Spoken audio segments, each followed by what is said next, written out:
You think he really got liposuction to lose weight?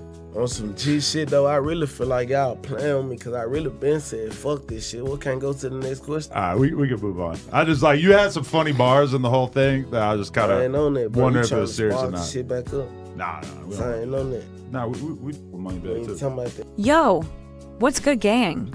Your boy is back with another explosive breakdown. Today we're diving deep into Memphis street politics, something that many people thought was long buried, but is now bubbling back to the surface in a dangerous way. No cap.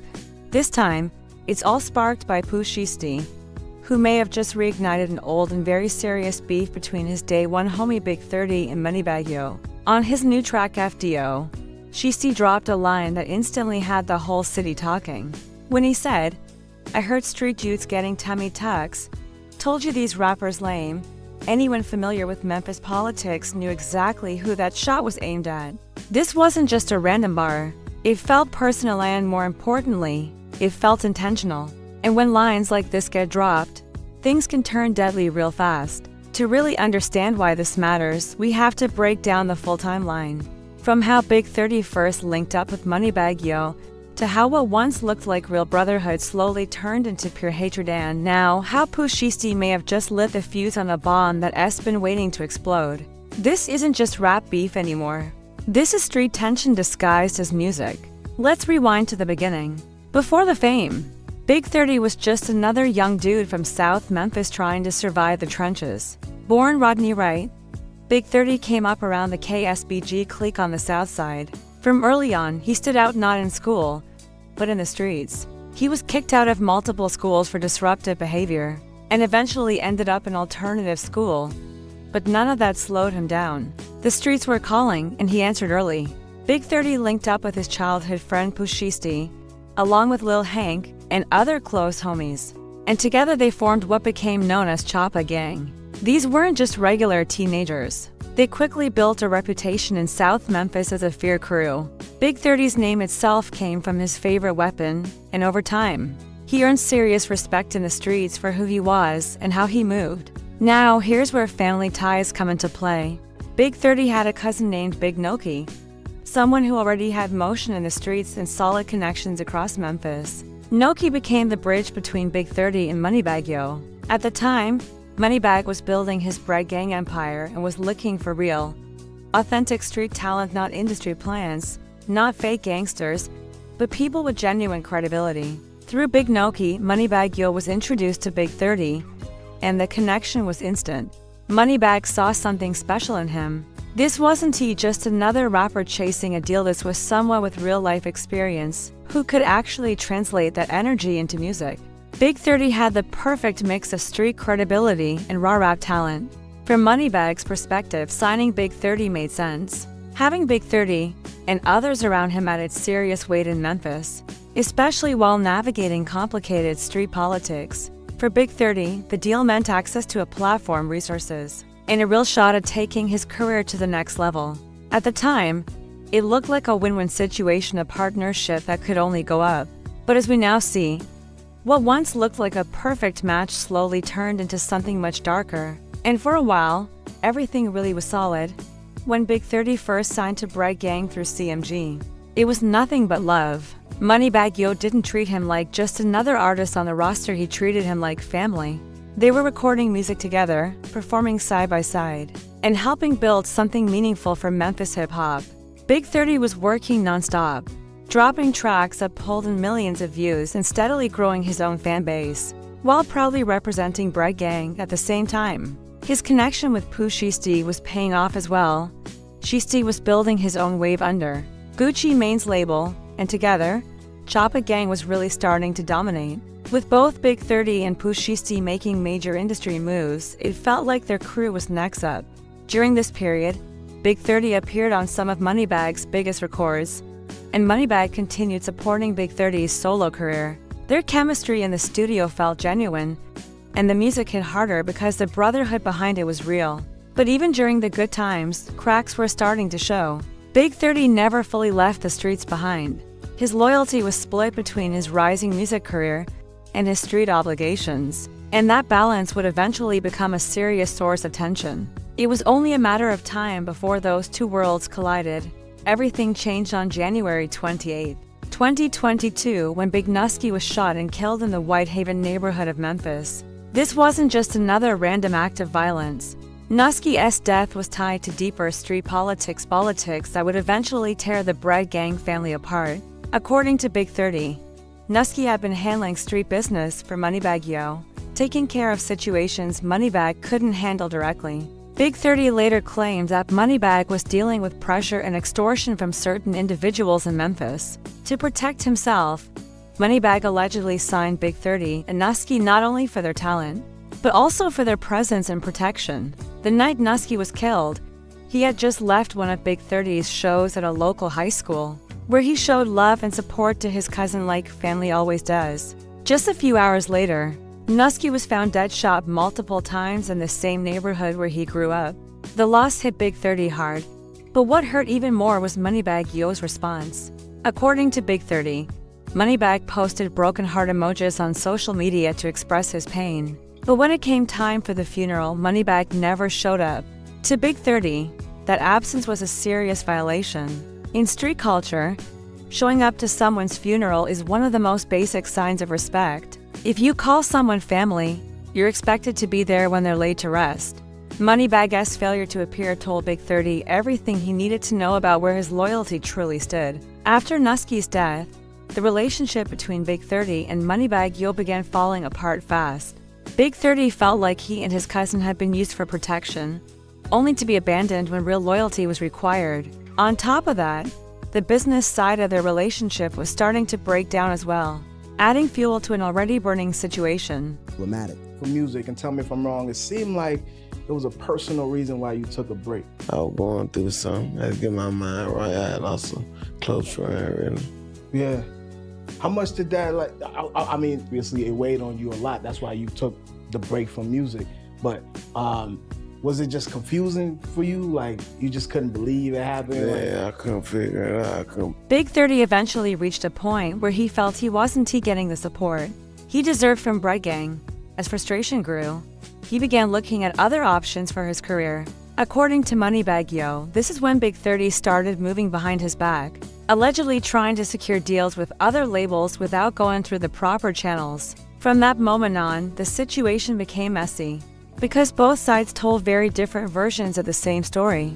Moneybagg claimed that Big 30 was being disloyal and trying to snake him. On the other hand, Big 30 argued that Moneybagg was holding him back and failing to honor their agreement. The tension between them kept building until it finally boiled over in the music. Big 30 released a track titled How Could You, where he aired out all his grievances publicly. This wasn't just a diss track, it was Big 30 laying everything on the table. In the song, he accused Moneybagg of not showing up to Noki's funeral, claimed he and his cousin were used for protection, and painted Moneybagg as a fake street figure who talked tough but didn't stand on business. When it really mattered, Big 30 rapped that Moneybagg didn't sign him and Noki because he believed in their music, but because he needed muscle. According to Big 30, Moneybagg was under pressure from real street dudes and needed certified demons around him for protection. Moneybagg wasn't about to let those accusations slide. He fired back with his own response track, Airball, and the tone was ruthless. Moneybagg labeled Big 30 a snake, accusing him of trying to make deals behind his back. He said Big 30 was lying about the situation and claimed that he had actually helped Big 30 far more than Big 30 was willing to acknowledge. In Airball, Moneybagg also addressed the Nusky situation from his own perspective. He said he was hurt by Noki's death as well, but claimed that Big 30 and Noki had jumped into beef that wasn't even theirs, chasing clout, instead of handling real business. One of the hardest hitting moments in Moneybagg's response was when he demanded that Big 30 return his Bread Gang chain, saying Big 30 was no longer solid enough to represent the brand. Big 30 refused to let Moneybagg have the final word. He took to social media and began exposing even more details about their relationship. In a series of posts, Big 30 painted Moneybagg as a fake gangster who needed protection from real street figures. He claimed Moneybagg was being extorted by certain Memphis dudes and started signing rappers from Big 30's hood specifically to keep muscle around him. Big 30 also addressed the jewelry situation, saying the only thing Moneybagg ever gave him was a cheap chain, and that he had already paid Moneybagg back for it.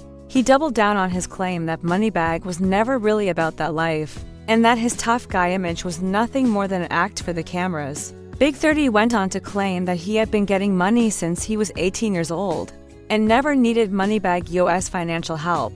He made it clear that, in his view, Moneybagg didn't put him on, he simply partnered with someone who was already solid. One of the most disrespectful accusations Big 30 made centered around how Moneybagg reacted to Nokia's death. According to Big 30, Moneybagg showed fake love online by posting broken heart emojis and acting devastated on social media, but failed to show up when it actually mattered. Big 30 took this personally and publicly questioned Moneybagg's sincerity. He said that they had helped elevate Moneybagg's image in the city and earned him real respect, yet when one of their own passed away, Moneybagg couldn't even attend the funeral. To Big 30, that absence said everything. One of the most talked about aspects of the beef, however, was Big 30's allegation that Moneybagg had undergone plastic surgery. In his diss, Big 30 rapped about how he works out and loses weight naturally, making it clear that he would never pay a doctor to alter his body or face. These lines were widely interpreted as a direct shot at long-standing rumors that Moneybagg had cosmetic procedures, including liposuction, to improve his appearance. Within hip-hop, especially street rap, plastic surgery is often viewed as soft or inauthentic. By bringing this up, Big 30 wasn't just making fun of Moneybagg's looks. He was attacking his street credibility. He was essentially painting Moneybagg as a pretty boy, more focused on image than real-life toughness. Moneybagg responded to these claims in his own diss track, rejecting the accusations outright. He said he would never play with his body or his skin and suggested that people making those claims didn't understand discipline, fitness, or the gym. Still, by that point, the damage had already been done. The plastic surgery rumors quickly became one of the biggest talking points in Memphis. Whether true or not, the allegations sparked widespread debate and led many people to start questioning Moneybagg Yo as authenticity, showing just how far this beef had gone beyond music and into personal reputation. You really got liposuction to lose weight?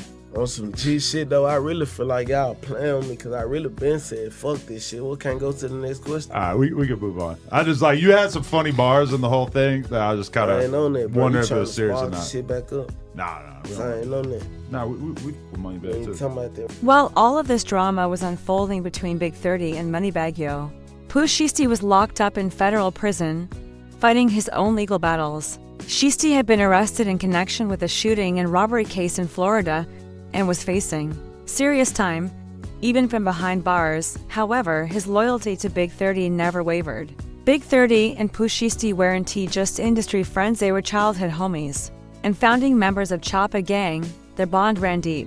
And when the beef between Big 30 and Moneybagg started heating up, there was never any question about which side Shiesty would take. Loyalty came before business. What made this situation more complicated was the fact that Pooh Shiesty had previously collaborated with Moneybagg Yo on multiple tracks.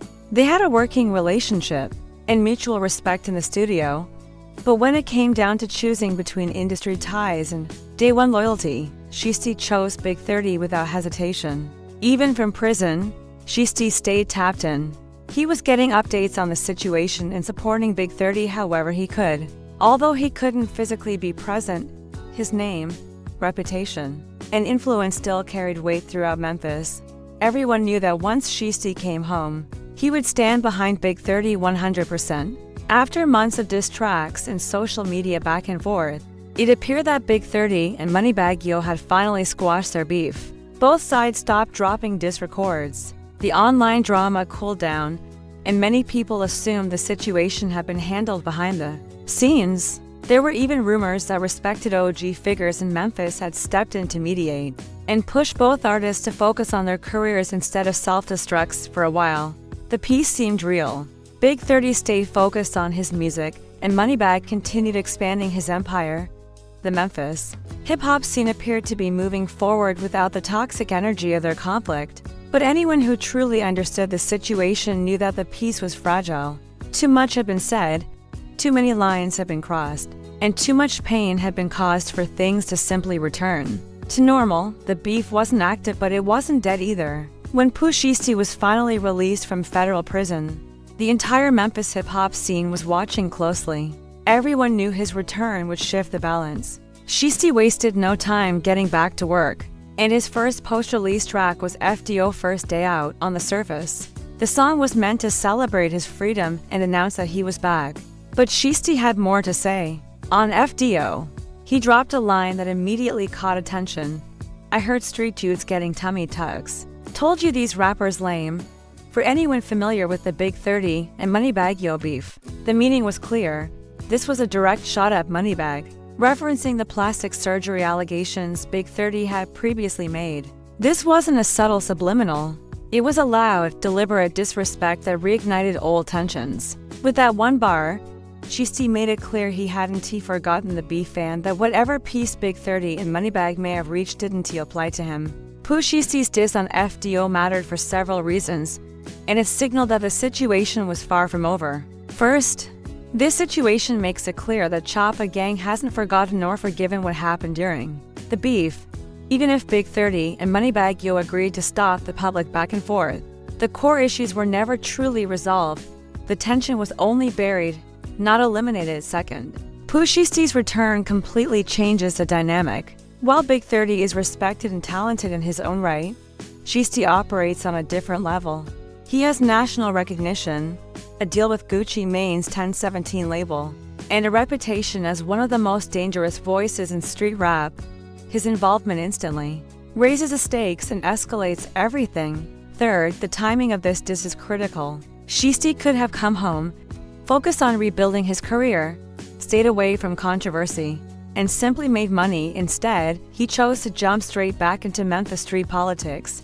That decision alone suggests that the issues between Choppa Gang and Bread Gang run much deeper than most people realized. With Pooh Shiesty now free and clearly uninterested in maintaining peace, the situation has become far more serious. This is no longer just rap beef. What we're seeing is the potential ignition of a real street conflict between two highly connected crews in Memphis.